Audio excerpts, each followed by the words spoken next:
Hi, welcome. This is Dr. John DeMartini. This is one of the most amazing and inspiring shows that you can listen into. If you want to be on the edge of your seats, if you want to open up your heart, if you want to expand your mind, and you want to meet incredible people, stay tuned because you're just about to experience a transformative radio show that will change your life. And you're listening to the Dr. Pat Show that's coming up right next. Welcome to the Dr. Pat Show. Talk radio to thrive by. Powerful, inspiring, and coming to you live, bringing you stories of people like you and me, busting through and living life full out. Get ready to dare to wonder what your life would be like if you knew you could not fail. Everybody, welcome. We have a great show. Yeah, this is going to be awesome. We're going to be talking about the resume of life with author Terry J. Walker. But before we do that, and there's much to talk about. The thing I'm also struck by is, and you're going to hear me talk about it, is, how she looks at life and how she looks at the energy of awakening and consciousness. And so we're going to talk about that today. But before I do that, hi, Benny. Hi, Carter. Hi to both of you. Hi. Takes a village. And Benny and I were just talking before the break about what it means to play. It's important. It's really important. But even when you're working, and this is something that they haven't studied in the study we reference, but in life, how is your attitude? Are you entering and engaging even some of the most challenging things in life from a place of possibility, openness, from a place of play in some instances? And not everything that happens in life, is a thing that you immediately say, let me play. There is loss, there's grief, there's the unexpected. There's me telling Terry, wow, we're going to do Facebook today, like the last minute. And Terry said, well, okay. But this is who Terry is, and when you think about the book, and I've read this book now a couple of times, but you think about the book, The Resume of Life, there's one thing I was struck by in what she wrote. She doesn't talk about becoming consciously aware and leading that off in the traditional body, mind, spirit way. She talks about being consciously aware through spirit, mind, body. And we're going to talk about why that is. For many of you, you may or may not know who she is, but she is a professional life coach. She's also somebody that has been in the world of educational psychology and counseling. So she is in service of others, right? But more than that, she's kind of like me in a lot of ways. We both come from a business of sales and customer service and various industries, whether we've provided educational training. But the key thing is, she's been committed to helping another along the way with either inspiring, motivating, educating them to grow, to say yes to what is truly positive and fulfilling about who we are. And so, today, when I think about who she is, and I think about the mantra that I learned from not just getting to know her a little bit, but the power of the I am now in the world we live in goes beyond anything that I think I can explain. Because whether we say those words or not, what are we thinking about ourselves? Terry, it's great to have you. Hey, Dr. Pat, it's great to be here, and what an introduction. Thank you so much. I appreciate that. Well, look, I think all of us at some point in time in our lives, there are others that walk in our pathway or walk us along with us in our pathway, or maybe walk in front of us in a pathway. And, I was reading about you and who touched your life and how they touched your life. And I was thinking about that from your dedication in the book. And so I want to ask you about this, because when I think about what's underneath of your purpose and passion, I'm really struck by the nature of how we are all connected from a legacy that sometimes we remember or don't. You know, who was your most influential that maybe consciously, unconsciously, paranormally asked you to show up and write this book? That would be my grandfather. And of course, he along with my parents, but he helped to raise me, and we had a lot of great times as a child. And I spent any waking hour that I could, and even if I could get out of school, I would even do that to go with him to deal with horses and do the things and do the passion that I loved. But he was probably my greatest influence. And the irony of it is, we had gone to church after church when I was small, and he started looking for something that he knew that he needed in his life, or something that he was missing. And he was in his 70s when that transpired. And I was a small child at the time, and we went from church to church. But he finally realized the power of spirit, and would read the Bible and stuff to me. But also, I realized that in his own way, he would be able to start meditating and things like that. And so, as I grew older, I had really no interest in all of that. And as I grew older and started encountering a lot of experiences that I, at the time had difficulty getting through. But after I became more consciously aware, I started to sit down and write the book and put it all together. And as I did, there were times I was writing and writing and writing, and I didn't even know what I was writing. And I knew then that it was coming through, just as it was supposed to have. And then after the book was published, I had been talking to some family members and had looked for his Bible, which was long been discarded because he passed away well over 20 years ago now. And they mentioned to me that they had that Bible, and man, the tears that came to my eyes, because I remember he used to read and write in that Bible. And they gave me the Bible, and when I received it, there were still his writings in there. And it was just the confirmation that I guess I needed, that brought it back around, that everything that he had come to know, I had pretty well nailed in my own way, through the book itself. Mm. You know, I love how we talk about these connections we have, and the wisdom that shines through regardless of where we think we are, whether we're still in this earth skin or not. Because I think for us in this world, and I think you really pointed this in the book, is that you know with fear based thinking and fear based living on the rise. And we know it's on the rise because not only have we been studied as individuals, but we've been studied as a country. Right. And, the last study that was done recently, we are right at the top of the most anxious, fear based culture, right? Yes, I believe that totally. I do. And I think that's something we have difficulty overcoming, and we allow that to sabotage us. And I think everything's based on two things: fear and love, and whatever falls under those categories, whether it's fear with worry, stress, struggle, uh, being hurt and upset and grief. All of those things, and I wrote about this in the book, falls under fear. And I think we're afraid of a lot of things, and that's why we don't follow through and do the things that we love or find our purpose and passion. Fear of losing. We're even afraid of winning. We're afraid of success. We're afraid of doing a lot of things. And I think one of the things that I've found when I started really studying and learning and waking up to this was that just in general conversation, I would be talking to somebody and they would say, I'm afraid that's not going to work out for me. Mm. And they would start their sentence with, I'm afraid. And being with the law of attraction. And so it happened. And it didn't work out because they were afraid it didn't work out. Yeah.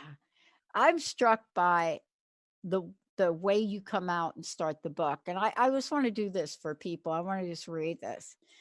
It's one of the many things that really stopped me to ask myself this question.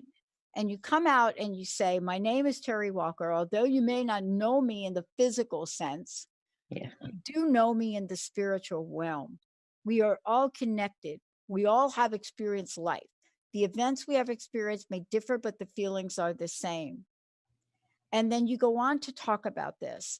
But then you say, ultimately, we are all here for a reason or purpose. What was your awakening to get you to this place? Because, I mean, this is not just one place in the book where you're so confident and definitive about this and your teachings about this, but it's a massive invitation for us to not just talk about it intellectually, but know it in every breath we take. What was your awakening? I think the loss of, I'd been through numerous events and experiences in my life that, were somewhat devastating. And many of us do experience all these things. And I had come to the conclusion that I was tired of repeating the same experiences and getting, repeating experiences and getting the same results, which was loss or grief or failure or feelings of failure and all of that. And I guess my greatest awakening that put me to my knees was the loss of the last relationship that I'd had, and that was probably the most difficult thing that I had ever gone through, after going through all of the other stuff as well. And that was probably what set me on the path of coming to the truth of who I was, because I was basically sick and tired of being sick and tired. Totally. Yeah. That is such a feeling, that idea of realizing that you're sick and tired of being sick and tired, that moment of awareness, right?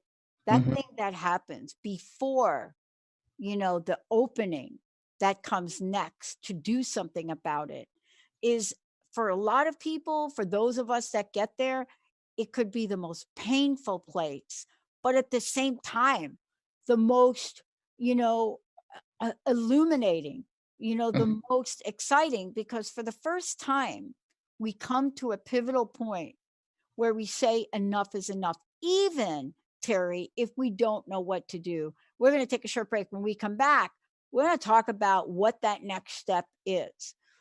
What happens when we are sick and tired of being sick and tired? How do you know you're there? How do you know that there's something for you to do about it? And then the question is, what the heck you gonna do to put the remote control away, get off the couch, and do something about it? We'll be right back.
Hey everybody, welcome back. Welcome back. Look, today we get to have a conversation, with somebody that knows what it's like to walk the path. You just heard Terry talk about, the point that we get to where we get to be sick and tired or sick and tired, being sick and tired. But most of the time we get that feeling and there's not something that comes after it. That's this continuous loop that we get stuck in, like the hamster, where we're sick and tired of being sick and tired of being sick and tired of being sick and tired, and goes on until it wears us down emotionally, mentally, physically, and spiritually. But today, what we're talking about, and especially what Terry has done, is fabulous with the resume of life, right? What this is about is it not only addresses what leads up to the sick and tired, sick and tired of it thing. But then when you get there, when you've experienced the struggle, the loss, the pain, the judgment, when you get there, do we have the grace to rise up? And I say that because, I think we need a little bit of grace right now. And I don't say that from a religious perspective. I say it from what the word means. Uh, Terry, two things. I want to talk about the book, and we have a copy to give away, right? But I was reading about not only were you sick and tired of being sick and tired, but you were sick too, Yes. physically sick. And Yes. I find that interesting, but that happened with both of us. But here you are at that place, and then the point the point of rising up happens, and that's the point where you finally feel ready for change. But it's an interesting point because many people don't get to it, and I also think it's the reason why your book calls out spirit, mind, body, spirit coming first. What do you remember about that point when now your body fails? Because I'll tell you, when my body failed me, it was the greatest betrayal of all for me. Right. Absolutely. I mean, and that's when I began to learn and started following the likes of Wayne Dyer and Deepak Chopra, Abraham Hicks, and all of those kinds of things because I wanted to know more. I knew there had to be more to life than basically being born, paying bills, and dying. I mean, that there had to be more to that. And if you were only going to get one trip around the sun, as they say, then you might as well make it worthwhile. And where I was at with that was I was just so I had been through so many different things, and I think that the snooze button, I just kept pushing it and pushing it and pushing it until I pushed it to where the body started breaking down too. And when that happened, and then I was just basically sick and stuck in the bed and unable to really, I didn't feel like doing anything. I was depressed. I was physically ill. I just was absolutely miserable. And that's when I decided there had to be something more. And I realized too now, and I put this in the book, that many times or oftentimes we, when we are in crisis, whether it's physical or emotional crisis, we have a tendency that we ask for prayers, we ask for help, we ask for all these things, and it's given. When you ask, it is given. Um, but then once that crisis is over, we go right back to what our thoughts lead us to be, and the body follows with that, and our actions and everything else, and we put the spirit back over to the side. And what I found is we are all pure positive energy. And if you want to create the life that you want, you've got to start with spirit first. You've got to start with your intuition, whatever you want to call it. If you want to call it God, if you want to call it, if you want to call it universe, if you want to call it pure positive energy, whatever you choose to call it has got to come first, because you cannot find happiness on the outside until you provide it for yourself on the inside. all things. We spend so much time chasing after the perfect car, the perfect mate, the perfect home, and everything that we think is out here is going to make us whole and complete and happy. But what happens if that perfect mate leaves? Or what happens if we get that home and then the bills start coming in and we aren't really prepared to pay those things? And that home just maybe didn't make us quite as happy as we thought it should have or would have, because we've got to find it within first. And then you create your life of abundance, your Yeah. truth, and your purpose. Yeah. Part of this too is looking at we are here and we think about the want, the need, the need. And I love what you talk about here in the book. And you talk about the wants versus the needs. And I I would venture to say that many people don't know that there's a difference, and that even if we believe that there's a difference, we will fall back on one over the other. And I was looking at this again, and I was thinking about how you're approaching this, because this rarely makes somebody's book a conversation on wants versus needs. It doesn't make the pages. Page yours. And I find it fascinating how often we we fall back and refer to need over and over and over again. From your perspective, why was this distinction so important? Well, I think because I lived that life. And I knew, and I had to understand you may want it, but is it something that you truly need? And if you are capable of having it, I truly believe everybody can have and live and have everything that they ever wanted, being that they understand that.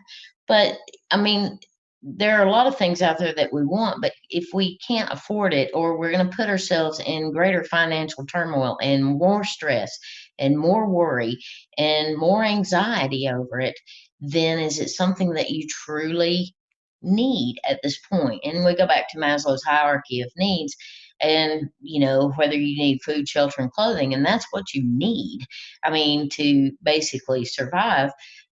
But on the other part, one of the things that I know that we truly need when we come here, that we grasp, and I've put this in a triangle format since I've written the book and everything, is the basis. If you had a triangle, the basis of the triangle would be freedom. What most all of us want is freedom, and we have that freedom to choose. And then on the next level is growth. So we have our experiences and we grow from those experiences, or do we continue to have the same experiences over and over and get the same results? Yeah. And then the top of the triangle would be joy.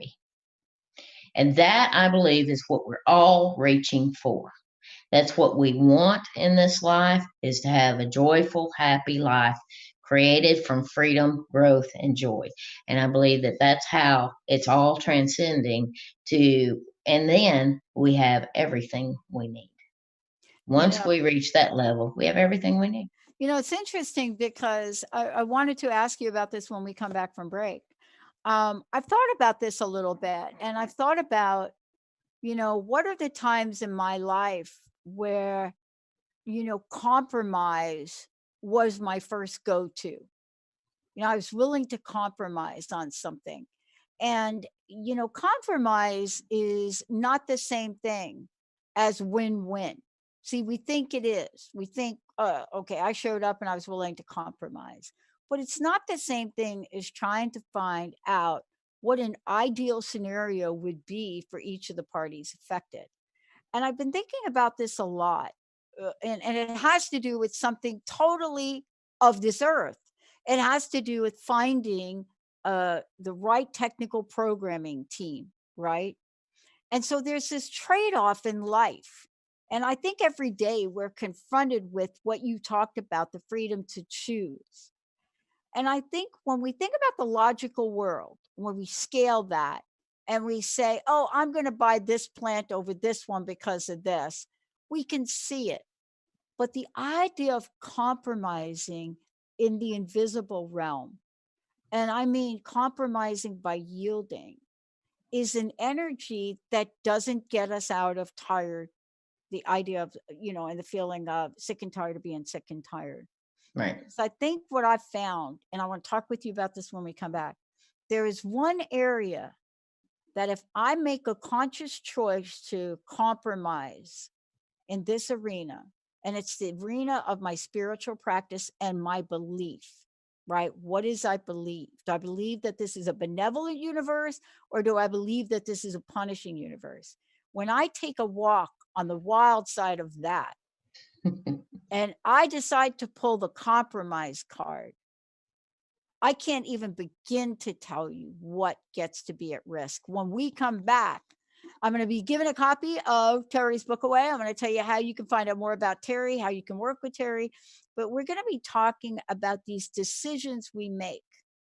And when does compromise become a coping mechanism? When do we step into a place where we're looking at how to deal with painful situations and we're willing to compromise the truth of who we really are by blaming, by shaming, by anger, by sex, by drugs, by alcohol, by. But when we are going to trade in, our spiritual selves, oh boy, fasten your seatbelt. When we come back, we're going to talk about how to create the resume of life that takes care of you without compromise. We'll be right back.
Yeah, everybody. Love it. Love it. Oh, this is so much fun. I want to, Benny, give a copy of the Resume of Life to Carla. We're going to do it the same old way, right? Because what we're talking about is the everyday consternations of what we go through when we say, oh my gosh, why am I here? Who am I? Why am I doing this? And you know what? We don't just say it quite like that, but we have these thoughts about it. Like maybe you have a rough day at work. You're like, oh my gosh, why am I in this job? How do I get in this job? Right. Or maybe you're driving down the road and somebody cuts you off, or you may be leaving Bothell to go to Bellevue. Hello.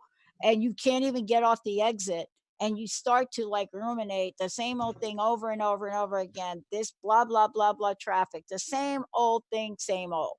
Well, we want to help you stop that because, yep, I bet you're sick and tired of being sick and tired. Bet you're tired. Bet you're tired of being sick and tired, like so tired of being sick and tired, you're tired to even say it, let alone I'm tired of saying it because I'm now when I say it, I'm like thinking it and I'm feeling it because I know what it's like. So let's give a copy of the book away. 1-800-930-2819.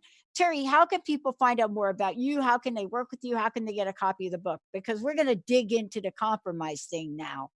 Okay.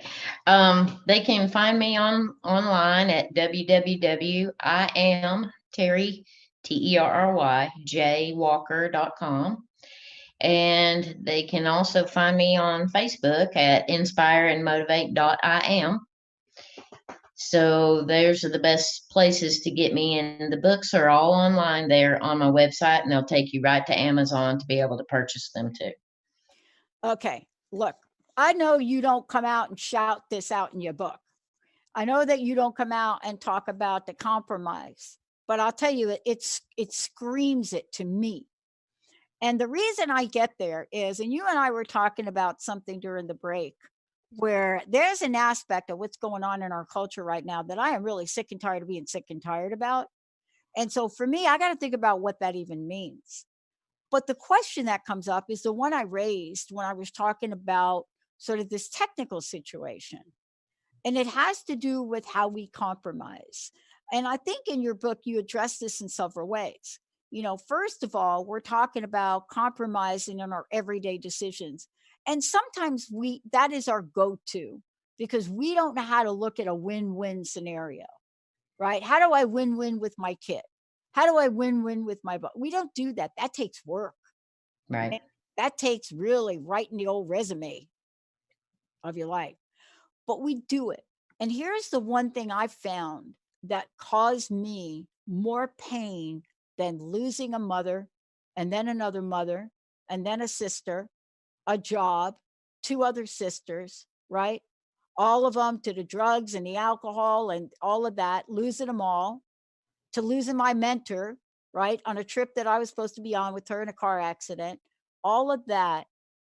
But here's the thing I knew when I got dropped to my knees like you, and my body failed me. The thing I compromised on that I really am mindful about today is a compromise on my connection to spirit. And I want to ask you about that because, one, what happens when we do that and we don't even know how to do it? Because there's a lot of stories in the book about it. But what happens when we do it? And what are the results of doing it? And what I mean by that is you put spirit ahead of mind and body for a very good reason. Because if we do that, Terry, we are not compromising. Correct. What's a consequence of that? And how did you figure that out? I pushed a lot of snooze buttons. Oh I hit that snooze button this morning too. Did you? I hit that. Oh, were you late for work? Did you compromise? No, I wasn't late for work. But what I realized, I set that dang alarm up for an ungodly hour to wake up that I never wake up at. So why do we even do that? That's true. What is up with that?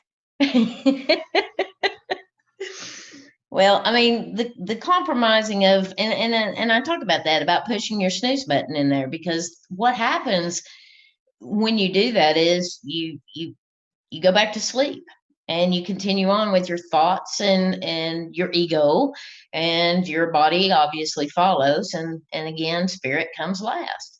And usually you're going to find yourself repeating a lot of experiences and getting the same results and wondering, how did I end up in this place in my life?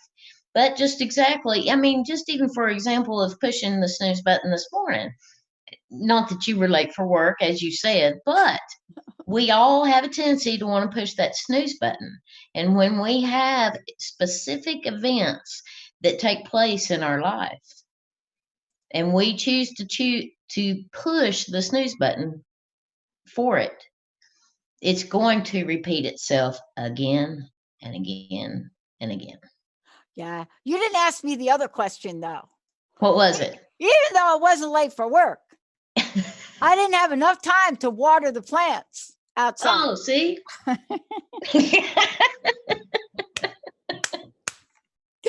You better do that as soon as you get home. Oh my gosh. No, I swear. I mean, but what I think we're saying is that there was a trade-off for me. Yes. And we consciously and unconsciously trade things off. But Right. here's a question. When I hit that snooze button, did I trade off my morning ritual with the divine, my morning connection, right, to the God of my understanding? Did I do that too? Because I will tell you that the days that I do that, those are days that I should have stayed in bed. Yes. Those are them days. Them Amen, days, amen, amen. them days when, and this is for all of you out there, it doesn't say what you believe in or what you do. It's not about whether you read the Bible or the Bhagavad Gita. It's really about, do you know what it is in your universe that you call spirit? And are you able to put spirit before mind and body? How does that change the game, Terry? See, this is a game changer, and you talk about it in the book. It's a game changer. How does it change the game?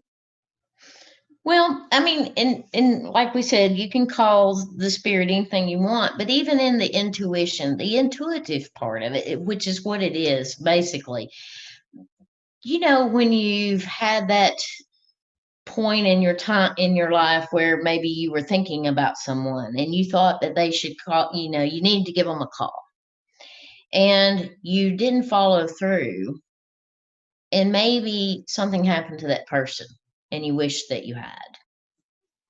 Or you were thinking about a person and thinking maybe I should give them a call. And within a matter of a couple of hours, lo and behold, they call you. And I believe that that's true energy of putting it out there and getting ahead of the game and doing it, but following your intuition. And one of the things that my grandfather used to tell me was, Terry, if you always go right, you can't go wrong. And as a child, I thought that was, I took it literally. If I keep going right, then I'm going to go all the way around in square. But when I got older and I thought about those words, I thought that's true. If you listen to your internal guidance system, you will always go right, and it will never, ever lead you astray. Mm. It's interesting because I think about the things that's been said to me as a kid, right? From Mm-hmm. my mama, who is from the South, right? And I think about my mama, my grandmama, my grandpa. They grew up in a part of the South. I mean, when I talk about this, people think I make this story up, but they had an outhouse and they cooked on a stove that was like a pot belly deal, right? Right. That you put that cast iron pan on, and there you go. That's what they did. And I think about my grandmama, and I think about growing up in this community. And, it's kind of interesting, right?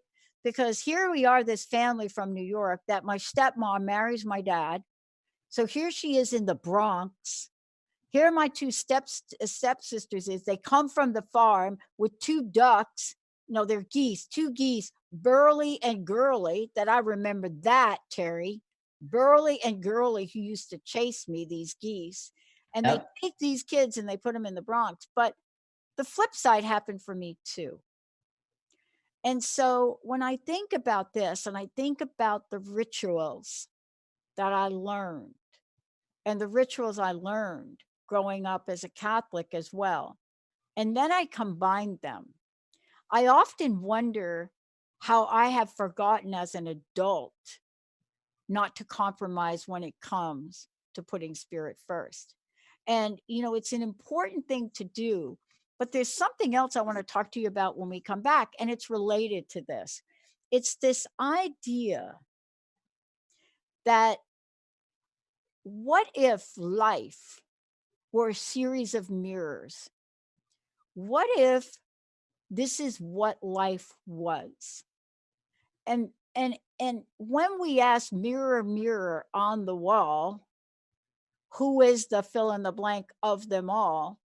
Do we get what you say in your book? No matter where you go, there you are. There you are. Come back. No matter where you go. We'll be back. Where you go, there you are. And when we come back, I might have to run out and water the plants here or something. But when we come back, what does that mean in the creation of your resume? But more importantly, is it just a physical thing? Is this just physical? Is no matter where you go, there you are? Or do we take this into the spiritual realm? I'm not even going to answer that. Terry's going to have to get down with that. We'll be right back.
Hey, everybody, welcome back. Welcome back. It's so great to have all of you tune us in and turn us on.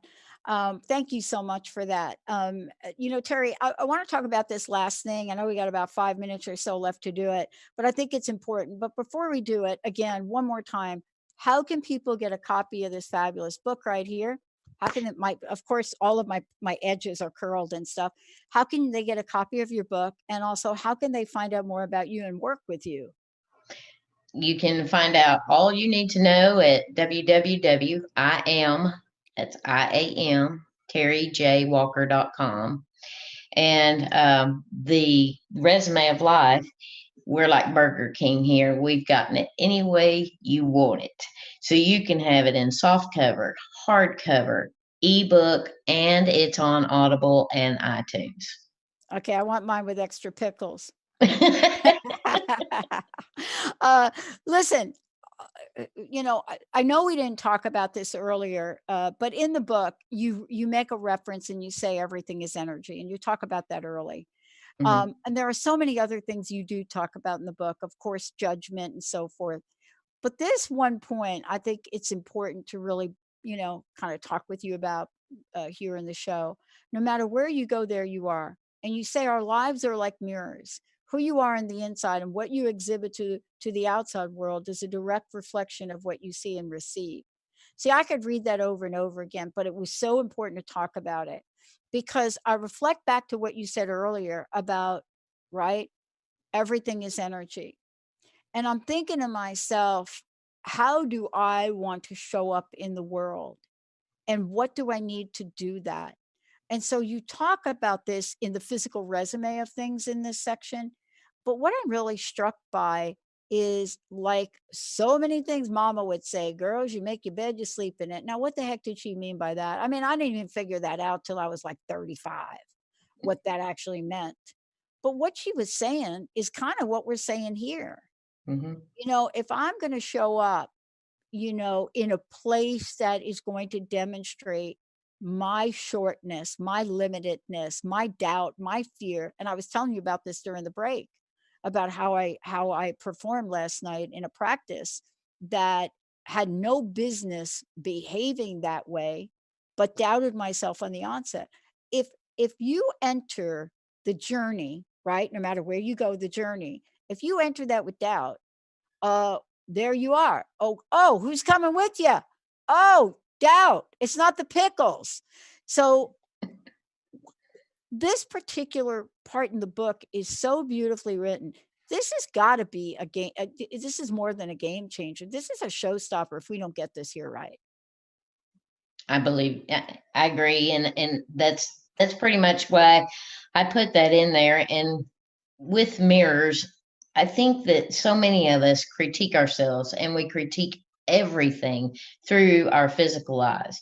But as you know, beauty also lies within the eyes of the beholder. And the beholder, who is that? Who is the beholder?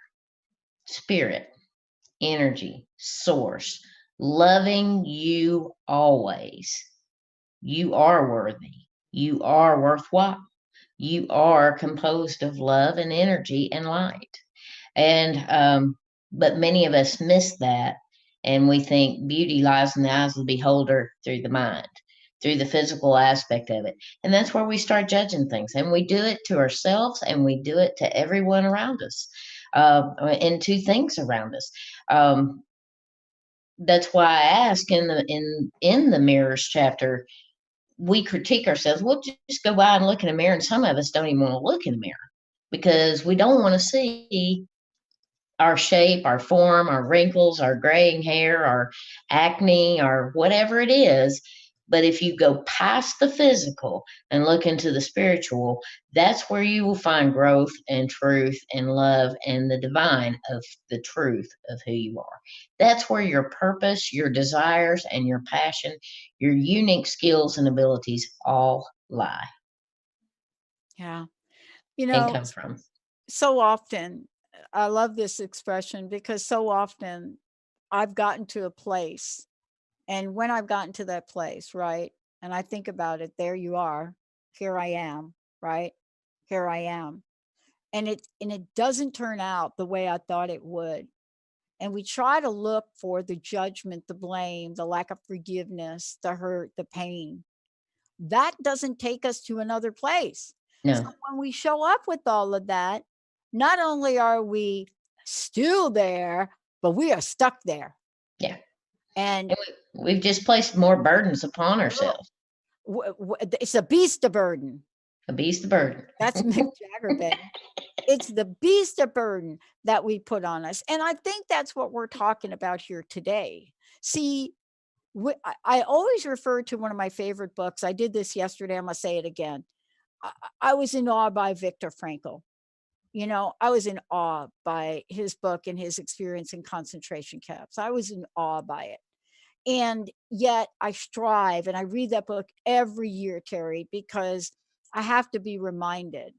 And then I read your book, and and then I read that sentence that you have in Mirrors, and I have to ask myself the question: how am I packing my luggage for the trip? Yeah. What is in there, man? Do I have the things in there that are going to bring me, what did you say, joy at the top, or don't? So I want to thank you for being a reflection of this, but living your life like this and helping people get to that top, that pinnacle of joy, that point. So I want to thank you so much for that. I want to ask you this last question. I mean, there's a lot in the book, but mostly I'd love for you to share what your personal message is. You know, what is it you want to leave us with today? And again, thank you. Well, I believe that we are all pure, positive, divine energy, love and light. And I believe that we all have unique skills and abilities, and that so oftentimes we come on this journey and we kind of forget, and we get caught up with leading with mind, body, and spirit. And I just want to be able to help people to understand and to recognize that we are all worthy and we are all love, and to be able to help them to understand and recognize those differences, and to be able to tune in to their divine self, and be able to have and create the life of abundance and joy and freedom that anybody has the right to do. We all have the right to do, and empower them to help them to build and create and enhance their resume of life. I love it.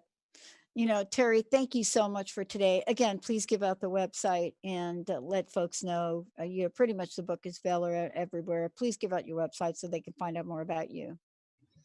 Again, it's www.IamTerryJWalker.com. Awesome. The Resume of Life is a book. This is about becoming consciously aware through spirit, mind, and body, everyone. I'm Dr. Pat. Thank you so much for tuning us in and turning us on. And don't forget, we'll see you next time. Thank you, Dr. Pat.